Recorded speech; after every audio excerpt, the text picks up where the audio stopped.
Olá pessoal, hoje nós vamos trabalhar o tema A Conquista Europeia na América, tá? É um tema bastante extenso e que eu pretendo fazer em duas partes, né? Primeiro eu tenho que fazer uma introdução e depois entrar sobre a conquista espanhola na América. Bom, o continente americano, a América, como a gente chama, tá? Ela foi descoberta, entre aspas, pelos europeus em 1492 pelo Cristóvão Colombo, que era um navegador italiano que estava trabalhando pelo governo da Espanha, para o governo da Espanha, e ele tinha a intenção de chegar até as Índias, né, navegando pelo Atlântico no sentido leste para oeste, dar a volta ao mundo, carregar de especiarias e trazer para a Espanha. E ele já tinha uma ideia de que a Terra era redonda, né? Ele estudou bastante a respeito disso, tá? E aí ele foi fazer a viagem, tá? E aí ele chegou naquela região que corresponde hoje às Bahamas, da América Central, tá bom? E a partir dali a gente já coloca, né, como a chegada dos europeus à América, o processo de conquista, tá?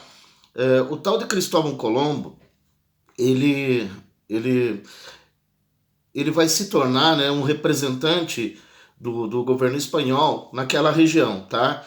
E a partir de 1492 o Colombo se torna o governador desse novo território e enriqueceu, né, com o trabalho escravo dos índios, com a mineração de ouro, né, e também com a venda de alguns escravos. Mas ele foi considerado um péssimo administrador e foi tirado do poder, tá bom?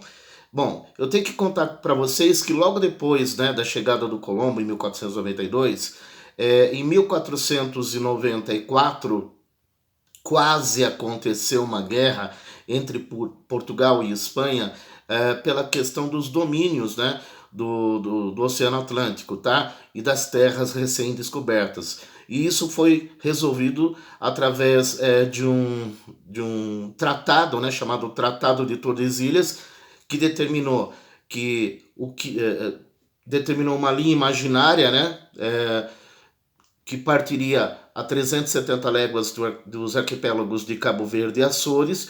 O que tivesse a leste seria domínio português e o que tivesse a oeste o domínio espanhol, tá? E aí o que corresponde então? Por isso que a gente entende que grande parte, né, do continente americano foi domínio espanhol, tá? E a parte que corresponde à América do Sul, a parte leste da América do Sul, que a gente chama de Brasil, foi domínio português, tá certo? A Espanha, ela logo de começo, ela teve uma sorte danada, né? Por encontrar ouro e prata nas regiões que dominou. Ela se deparou, né, com duas civilizações que já trabalhavam com esses metais, que eram os astecas e os incas. E a busca de metais preciosos, né, em grande quantidade, utilizando a mão de obra do índio aí, tá certo? E esse processo, né, de utilização da mão de obra indígena foi pautado através de muitas batalhas, violências, dominações, tá? Os espanhóis tiveram que travar muitas batalhas contra os habitantes nativos e de que forma eles fizeram isso? Provocando, né, rivalidades entre os povos, tá? Facilitando assim a sua vitória, mas também consolidando a aliança, né, com aqueles povos que eram considerados inimigos pelos astecas, pelos incas, além da questão do poderio militar, né?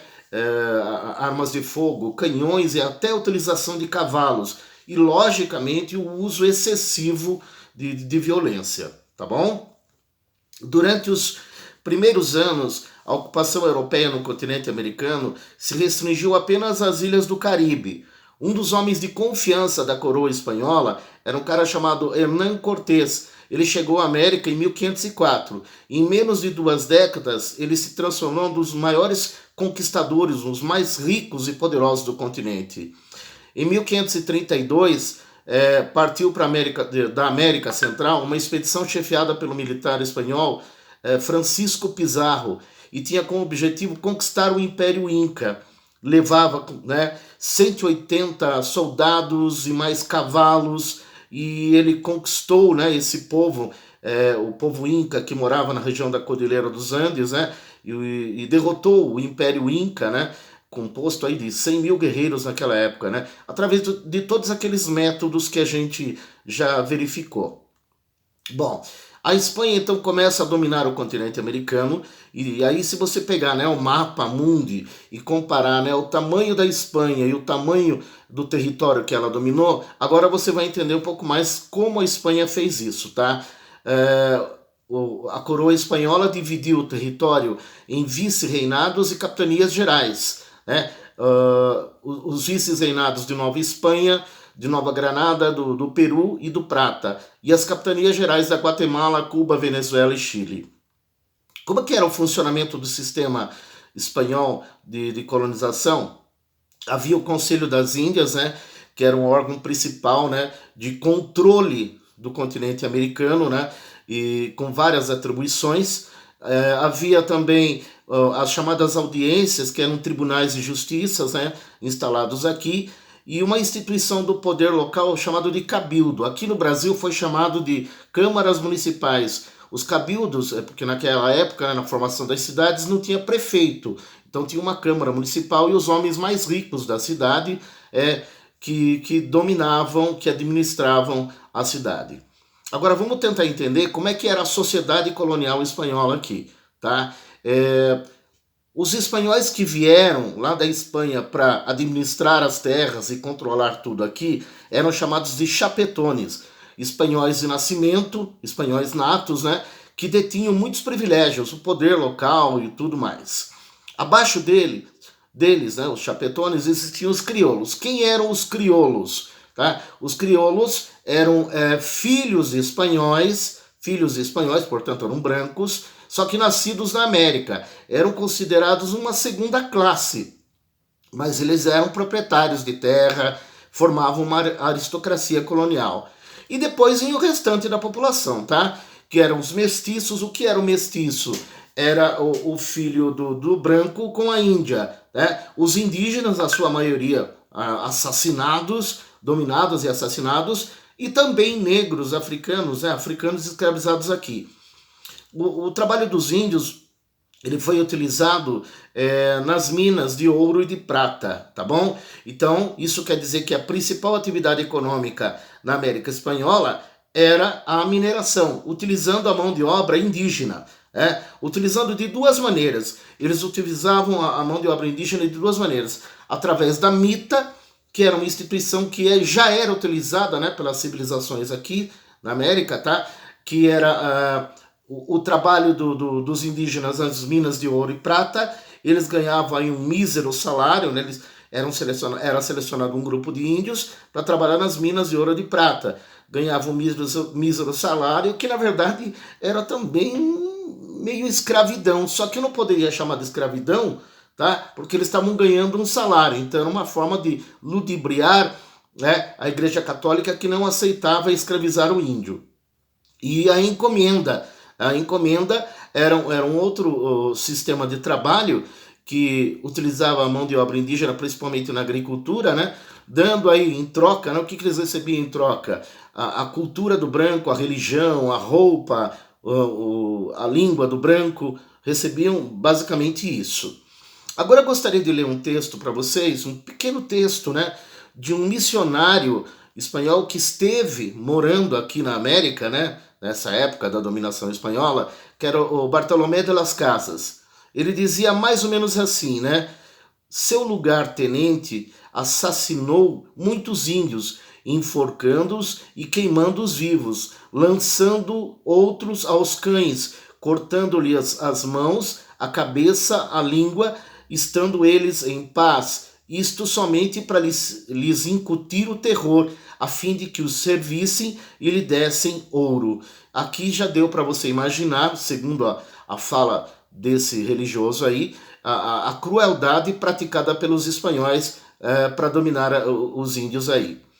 Foi utilizado africano na América Espanhola? Foi. Em algumas regiões utilizados africanos, né? Mas basicamente a mão de obra era indígena nas minas de ouro e de prata. Agora, saindo um pouquinho da colonização espanhola, eu vou para a colonização portuguesa na América, no caso do Brasil. Então, quando a portuguesada chega aqui em 1500, eles estavam a fim de encontrar ouro, prata, coisas que dessem muito dinheiro. E a única coisa que aparentemente o Brasil tinha naquele momento, né, o lugar tinha naquele momento, era pau-brasil, uma árvore cujo miolo dava para fazer um corante de tecidos, tá? Então, durante 1500 até 1530, é chamada do período pré-colonial, onde Portugal enviou para cá apenas algumas expedições de proteção do território e de reconhecimento, de ver o que tem e o que não tem.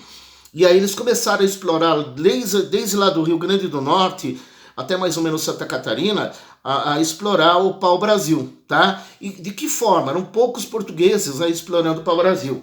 Aí o primeiro contato deles com os indígenas aqui, eles vão entrar em contato, entre aspas, de uma maneira amistosa e vão estabelecer uma relação chamada de escambo. Eles vão utilizar o escambo, né, o trabalho indígena, dando objetos de pouco valor para o índio, e o índio cortava essa árvore, transportava até os navios que eram levados lá para a Europa. Tá? O escambo dava um objeto de pouco valor, um espelho, uma panela, um pente, algum objeto de pouco valor. E o índio se interessava em fazer esse trabalho. Durante 30 anos ocorreu isso daí.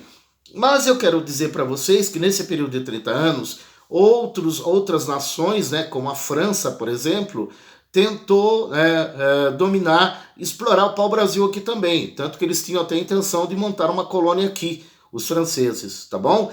A partir de 1530 já começa um processo de colonização. Eu tenho que contar para vocês que, de primeiro momento, né, o contato entre os índios e os portugueses ele foi amistoso. Tá? A partir de então já começa o processo de escravização do índio. Tá bom? Tá? E para o português só existiam dois tipos de índio. O índio bom é que aceitava a dominação, o índio mau que não aceitava. Se é mau, ele morre. Além dos problemas de extermínio de grupos indígenas por conflitos, também doenças trazidas pelos europeus aqui, como a gripe, a sífilis, tá bom? A partir de 1530, então, nós vamos ter a colonização.